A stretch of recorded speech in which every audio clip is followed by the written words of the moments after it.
O seu livro fala muito das questões do suicídio, né, da prevenção, oferece dados bastante detalhados, e eu gostaria de saber, na sua visão, de que forma a saúde pública vem enfrentando a questão do suicídio aqui no país. Basicamente em duas frentes. Primeiro, a política de multiplicar os centros de atenção psicossociais, os CAPs, que com a vigência de o desmonte dos manicômios, dos hospícios, você passou a estimular essas unidades de atendimento para pessoas que têm qualquer patologia de ordem mental, principalmente a depressão, ou pessoas que tenham a ideação suicida. Até onde me foi possível ver, Márcia, em alguns lugares do Brasil os CAPs funcionam e dão pronto atendimento a quem sofre nesse nível, mas em outros lugares, apesar dessa institucionalização do atendimento por esse caminho, não funciona bem. A outra pegada mais recente é que o Ministério da Saúde resolveu determinar no Setembro Amarelo um dia para divulgar um amplo relatório estatístico mapeando a incidência de suicídio no Brasil pormenorizadamente. E, a partir agora, de 2018, isso já está acontecendo, custeando todas as ligações feitas em todo o território brasileiro para o CVV, Centro de Valorização da Vida, que é uma organização que existe desde 1962, oferecendo um serviço gratuito e filantrópico, voluntário, de apoio emocional e prevenção do suicídio. Foi um golaço do Ministério da Saúde fazer isso, porque praticamente triplicou o volume de atendimento do CVV. Em 2018, a gente deve registrar em número de atendimentos 3 milhões de chamadas, ao contrário de 1 milhão do ano passado, com muitas ligações que não conseguem ser atendidas porque o serviço não consegue dar conta. Então, há um desafio enorme no Brasil para expandir e qualificar o CAPS e a rede de voluntários do CVV.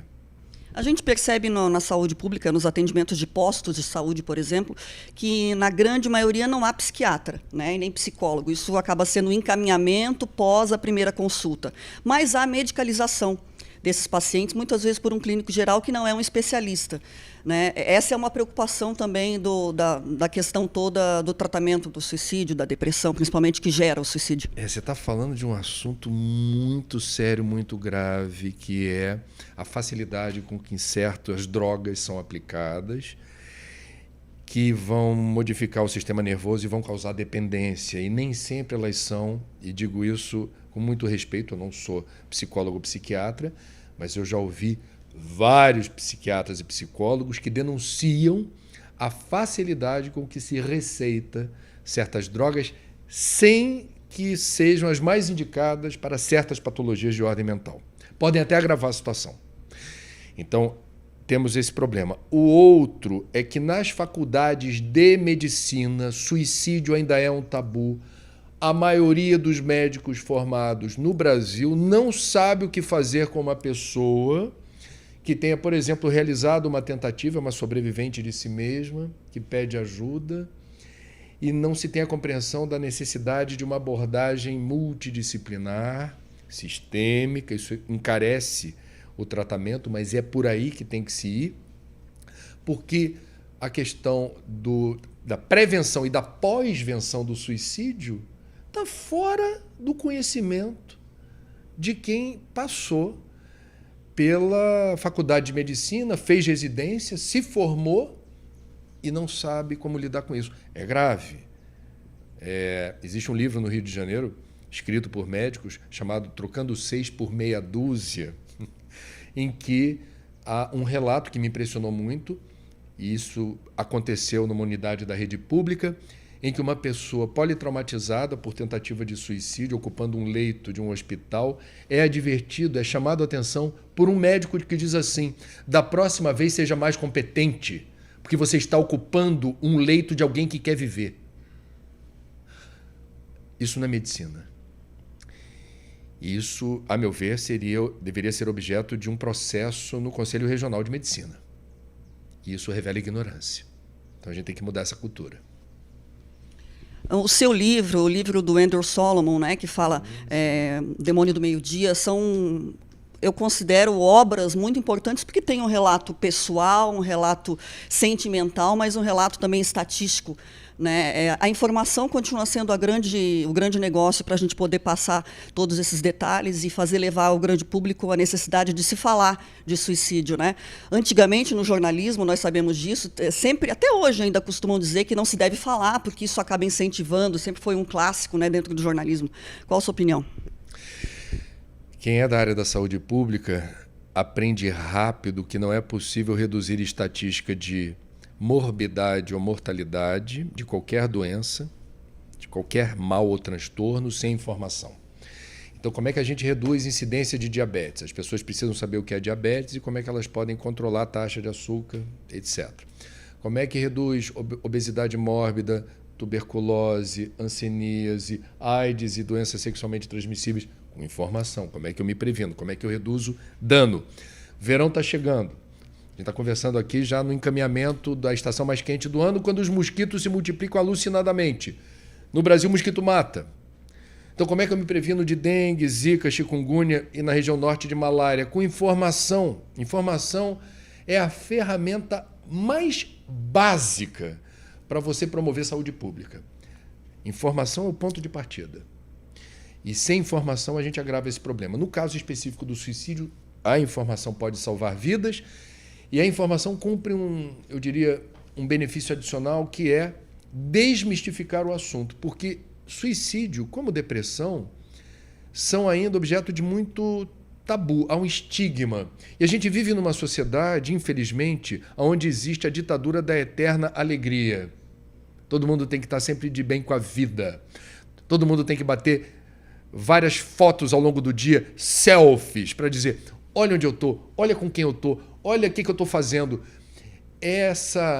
Eu diria, esse exagero é compulsiva a maneira como boa parte de nós nos utilizamos das redes sociais para promover o fake news. Porque ninguém é absolutamente feliz nem absolutamente triste. A gente oscila na vida. A vida é uma montanha-russa, momentos de glória, de alegria, de plenitude, momentos super difíceis em que a gente precisa buscar forças de onde a gente não supõe ter. Viver é isso. E a gente precisa aceitar essa realidade para melhor lidar com ela. E descobrir que nenhum de nós, a rigor, está absolutamente livre do risco suicida. Não é uma questão de formação, não é uma questão de fé, não é uma questão de índole, caráter, personalidade. E tem gente que não acredita nisso. Não é uma questão de fé, a gente está falando de ciência médica, a gente está falando de literatura médica, há um conhecimento construído sobre isso. Chegar no século XXI significa estar hoje no apogeu, na plenitude, no estado da arte, de assuntos relativos à ciência psicológica ou psiquiátrica, que há muito pouco tempo atrás não se conhecia. A palavra depressão é da década de 1930. Sempre houve depressão na história da humanidade, mas não se estudava a depressão como algo singular, com especificidades, como ela de fato tem. Então, acessar o conhecimento através da informação e não repetir erros que podem custar caro. As matérias que ainda são veiculadas e que não deixam claro que é suicídio, qual a sua opinião sobre isso? Tem matérias que falam, a pessoa caiu do 8º andar, ou você acha que é desnecessário entrar e falar a real, ou tem que falar mesmo do que aconteceu? A gente vê muito artista, né? Pessoal do meio público aí, que acaba virando notícia, porque suicídio tem todo dia, em todos os lugares. Bom, a minha posição, eu fecho com a Organização Mundial da Saúde, órgão máximo da saúde pública no mundo, que recomenda a nós, jornalistas, o seguinte: só reportar casos de suicídio se isso for absolutamente inevitável. Se existisse a Organização Mundial da Saúde na primeira metade, enfim, no século passado, não na primeira metade do século, o suicídio de Getúlio deveria ser coberto. Em 2014, o suicídio do ator americano Robin Williams foi o assunto mais clicado no Google. A gente não vai brigar com a notícia, como a gente diz. Vamos reportar. Então, a OMS diz assim: em sendo inevitável reportar casos de suicídio, faça-o com discrição. Não é para rasgar manchetes com fotos ou tempos assim extensos de reportagem, faça o registro, não dê detalhes sobre o método empregado, você não vai didatizar o suicídio. E várias outras recomendações do tipo: não enalteça as qualidades morais do suicida, porque uma mente fragilizada, assim, uma pessoa fragilizada psíquico ou emocionalmente, vendo que uma pessoa que se matou foi um bom pai, um bom profissional, um bom voluntário, um bom cristão, um bom isso, um bom aquilo, na mente perturbada, registra aquilo como algo interessante do tipo: nossa, ele se matou e ainda falaram bem. Tá aí. Achei interessante isso. Então a gente precisa ter muito cuidado na manipulação das notícias que reportam suicídio, porque no varejo não é para ficar falando. Isso é o que diz a OMS, eu concordo. Por quê?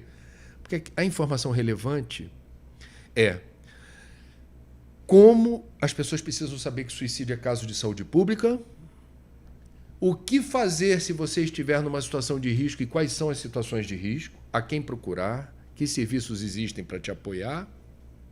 E uma informação que eu acho muito relevante é também da Organização Mundial da Saúde. No livro a gente detalha as pesquisas que chegam a essa conclusão. Em 90% dos casos confirmados de suicídio, há intercorrência, há relação com patologias de ordem mental que são diagnosticáveis e são tratáveis. Então vamos repetir. De cada 10 casos confirmados de suicídio, 9 são relacionados com patologias de ordem mental diagnosticáveis e tratáveis, principalmente a depressão. Muita gente tem depressão e não sabe. E o pior para os médicos, muita gente que não tem acha que tem e chega no médico já com o diagnóstico assim: eu vi no Google que eu tô com depressão. É complicado ser médico na era Google, porque todo mundo já sabe o que tem, só quer confirmar com o médico. Na dúvida, procure ajuda. Os entrevistados especialistas no tema que eu acessei repetiram uma expressão interessante. Como é que a gente tem uma pista de que pode ser depressão?